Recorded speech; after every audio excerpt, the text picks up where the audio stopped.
exactly what you want to see. Let's run this puppy in. Score a touchdown and tie this game. Life, run for your life, touchdown on one play. Worked on this in practice. Touchdown. It's up to Kelvin Benjamin. This is all you, buddy. Kelvin Benjamin for a touchdown. Oh, he toasted his man. Holmes toasted his man. Spin move. Oh! Oh!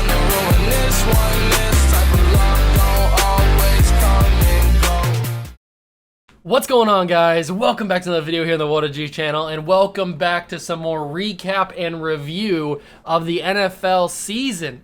We just got finished with the third NFL Sunday of the year, and boy, was it crazy.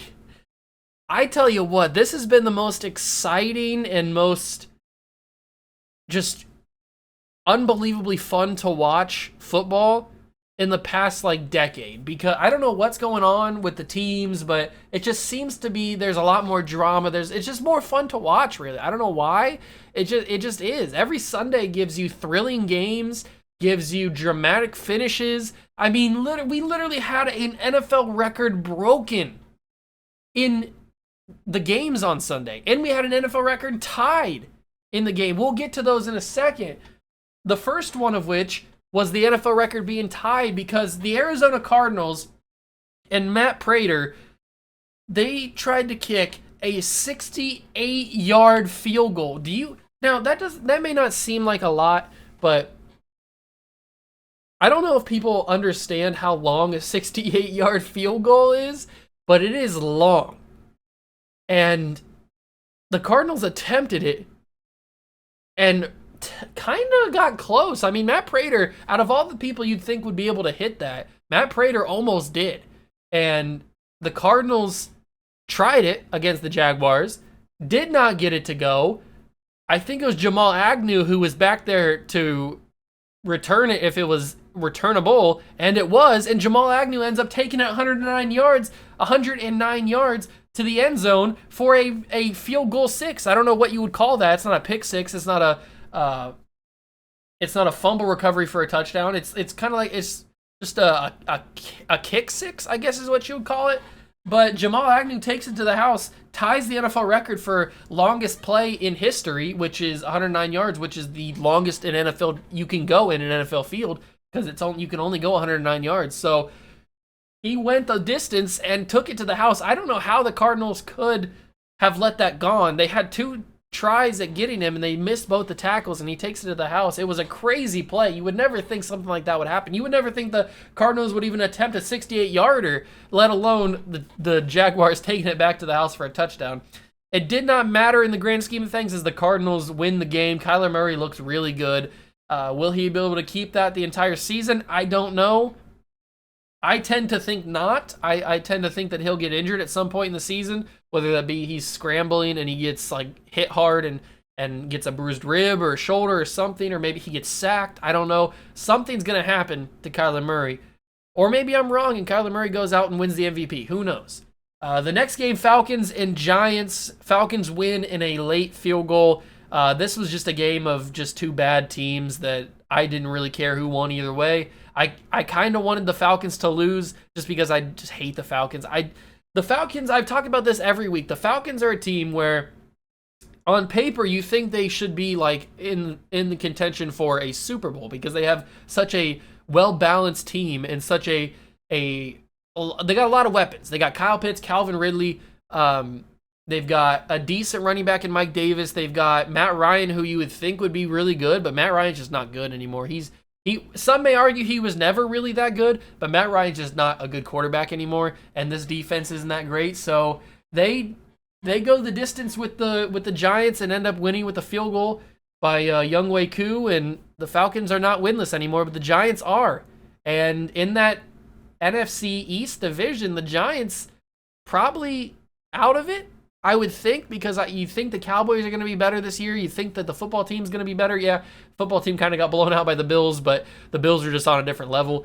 So you think that those two teams are going to be pretty decent this year, along with the Eagles maybe being good. I don't know, but you got to think the Giants are just done.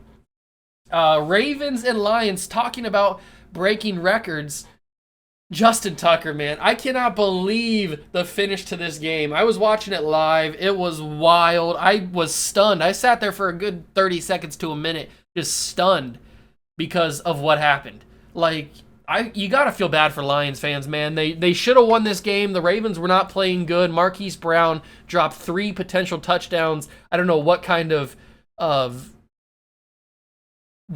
don't know why he was playing so bad. He just couldn't hold on to the football. Lamar Jackson was playing amazing, at least throwing the football he was playing amazing, and he found Marquise Brown 3 times for 3 potential touchdowns, and he dropped all of them. It's unacceptable. You can't have that. And the Lions, man, they should have won this game. They got unlucky. There was call for a fixed finish because the Lions are saying that the Ravens got a delay game, that they should have gotten a delay game that never happened. But you got to realize that the game clock in the stadium and the game clock that's on your TV broadcast are not synced up totally because of there's a delay. So on the field, Lamar Jackson probably had 2 or 3 seconds, maybe even 1 second. But when he snapped that ball, but on the TV it said 0, just because there's a little bit of that delay from the broadcast feed and all that stuff. It's not totally synced up 100%. So there really wasn't a delay game.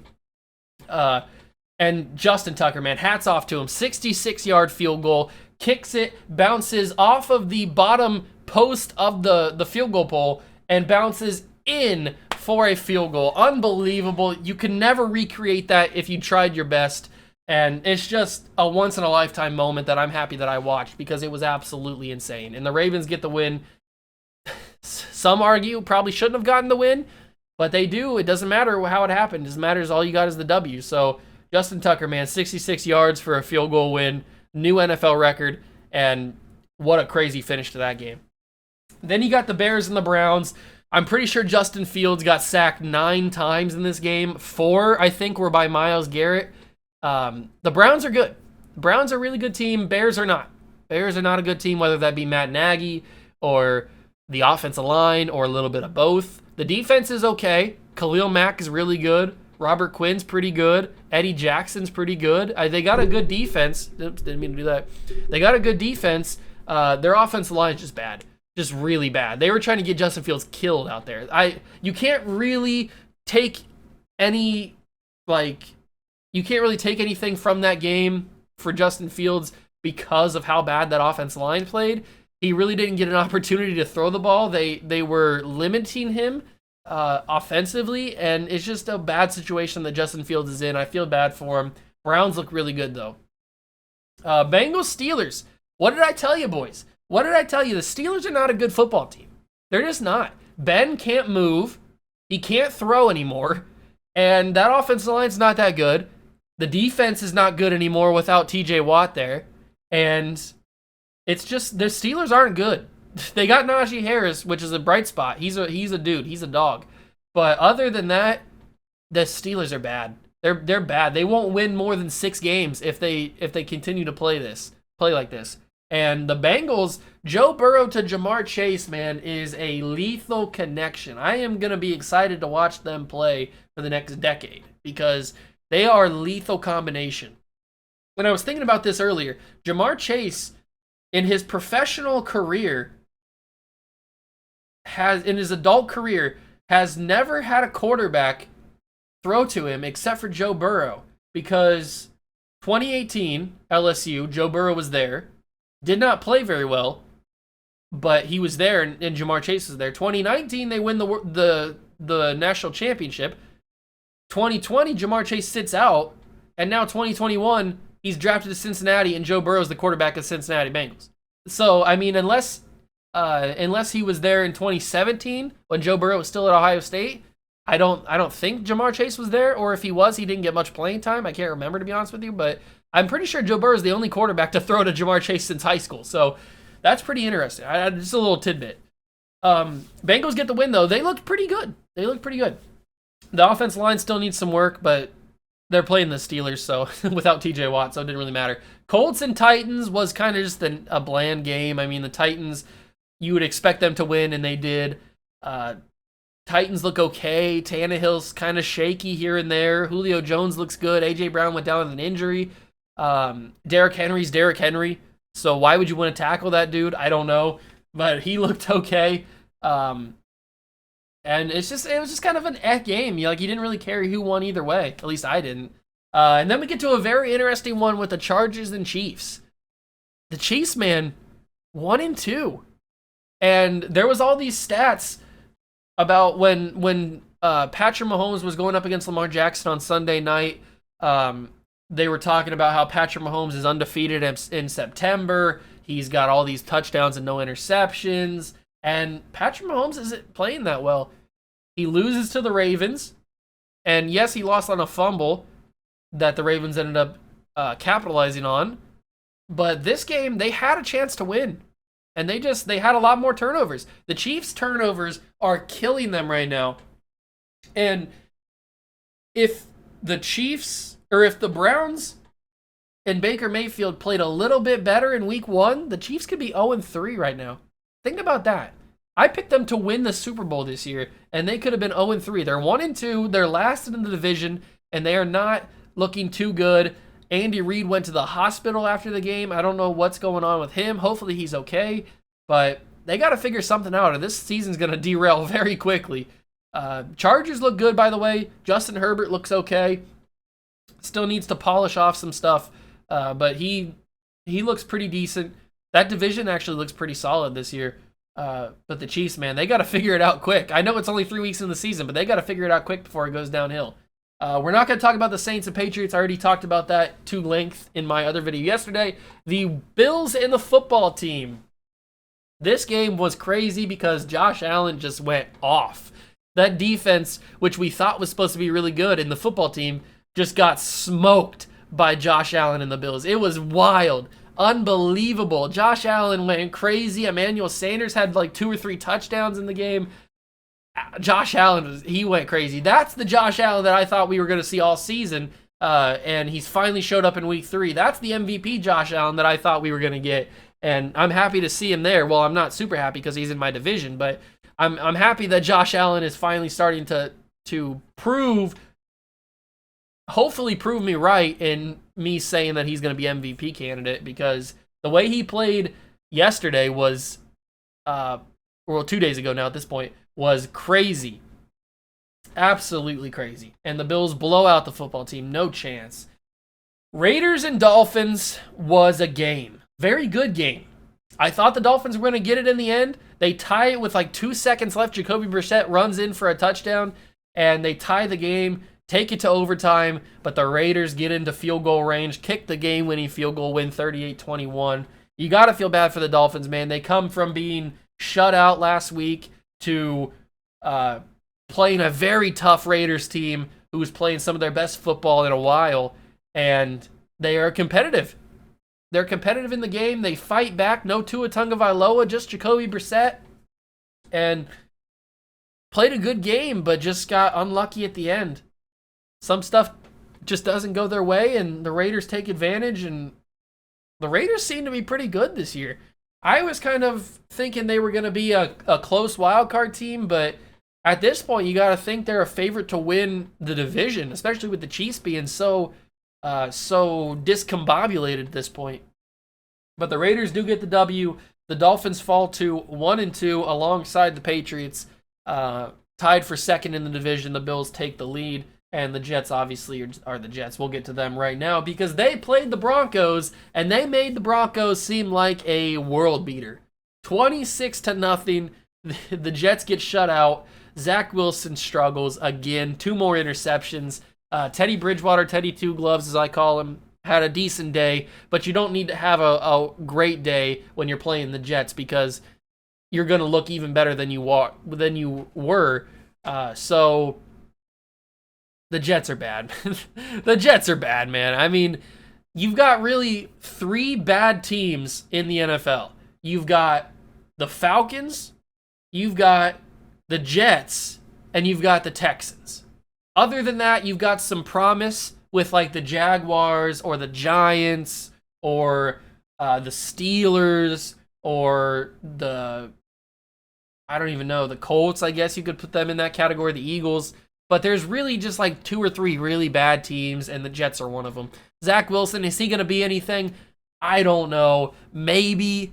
But at this point, you can't really grade him on anything because he's playing on such a bad team. So you got to feel bad for the kid. But the Broncos steamroll the Jets. No chance for the Jets. Vikings, Seahawks. I had picked the Seahawks to win before the game started, and was I wrong? Vikings get the W 30-17, and the defense actually stepped up. They stopped Russell Wilson, didn't let him throw the ball around the field to DK or to Tyler Lockett.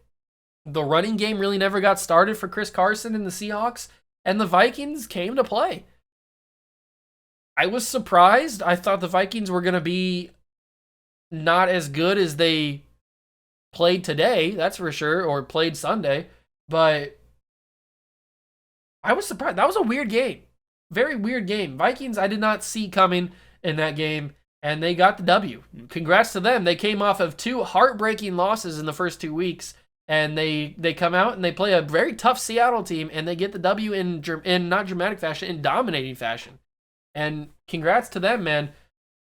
I thought the Seahawks were going to be better than they played, that's for sure. I'm happy that they lost because Russell Wilson I was going against him in a fantasy, and I got the W because he didn't play so well. So thank you, Vikings, for doing that. Rams and Buccaneers, probably the game of the weekend in terms of hype. Rams get the W 34-24. There was really no shot for Tampa to win that game. You know that you're never out of it when you have Tom Brady at quarterback, but you just knew the Rams were going to win that game. Matthew Stafford and this Rams team, I predicted it in the beginning of the season, in the preseason, in the offseason. I was like, Matthew Stafford on the Rams is a perfect fit. This is going to be a very dangerous Rams team, and they're proving it. They're undefeated. They're 3-0, and they are going to be a very tough team.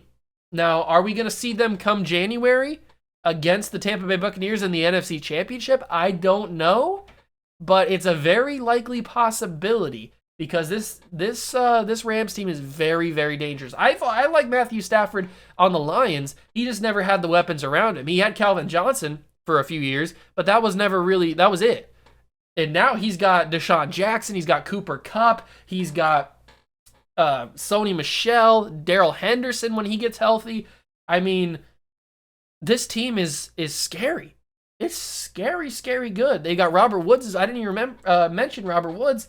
They've got a really good offense, and they've got a dominating defense with Jalen Ramsey and Aaron Donald and all those boys. So the Rams look scary, and they look real good. And then the game of the night, Sunday Night Football, Packers 49ers, man. Aaron Rodgers, people thought, oh, Aaron Rodgers once out of there. After week 1, he got blown out by the Saints. Is Rodgers really in it? And then he comes back, they win the second week, and then they come here, and they're down. At the end of the game, they're down. Jimmy Garoppolo, you got to give props to him, man. He won the game for the 49ers. He just gave too much time to Aaron Rodgers and the Saints. They go down and leave 37 seconds on the clock when Jimmy Garoppolo throws the touchdown pass to Kyle Juszczyk. 37 seconds. Now, you would think for 29 out of the 32 quarterbacks in this league, you would think that 37 seconds is not enough time. But when you've got a guy like Patrick Mahomes, Tom Brady, or Aaron Rodgers on your squad, 37 seconds and no timeouts is plenty of time. Because Aaron Rodgers, 2 horribly covered defensive plays. I don't know what the defense was doing. They were playing way too soft. The middle of the field was wide open. And I understand why they did it. They didn't want the deep ball, and they didn't want anything like super short. But they played way too soft to coverage. The middle of the field was wide open. Devontae Adams with big catches in that game. He went off, by the way. I think he had like 12 catches for like 100-plus yards and a touchdown. But Aaron Rodgers, 37 seconds, no timeouts, finds a way to get into field goal range, and Mason Crosby knocks it through for a 31-28 finish, I think it was. I think it was a 31-28 finish. Or 30-20. It might have been 30-28. I can't remember exactly what it was. But it was a dramatic game. A great way to end the NFL week, obviously because I'm recording this before the Monday night game. And, man, it's just been crazy. Rodgers is really good. That's what I got to say about that. Rodgers is a really good quarterback, if you didn't know. 3 weeks of NFL football so far, 3 amazing weeks, dramatic finishes in every single week, and you got to think that it's going to be even crazier next week because not only do we have some pretty big games, we have the return of Tom Brady to New England on Sunday Night Football. The whole world will be watching. Hardcore fans, casual fans, everyone will be watching Sunday Night Football. It's probably going to be the highest rated football game or highest viewed football game in a long time. And I'm guessing the Buccaneers are going to win because the Patriots, the way they've been playing, not going to be easy. So that's a huge game. I told you guys in yesterday's video that I'm probably going to drop 2 videos in the morning on Sunday, which will be my Buckeye recap of the game against Rutgers, and then my preview of the Patriots versus Tampa Bay. I decided to do that because it's a very special occasion. Brady coming back for the first time. I'm probably not going to do that more than just this time. So I figured we might as well because it's only going to happen one time, or it's only going to happen for the first time one time, if you know what I mean. So 3 uploads on Sunday, but 2 in the morning. And it's going to be a crazy Sunday. Crazy Sunday. I'm super excited, boys. This has been a great week of football, and we're only going to get even better because we've got some good football this week as well. So smash that like button if you did enjoy. Hit that notification bell. As always, subscribe to the channel. Join the Juice Club. Let me know down below in the comments if you guys were excited or shocked by any of the results last night and for the Monday night game and from Sunday night. I was shocked about some of those games, especially that 66-yard field goal from Justin Tucker. That blew my mind, man. But let me know down below what you guys thought. Thank you guys so much for stopping by and watching. Smash that like button. I'll see you guys in the next one. Peace.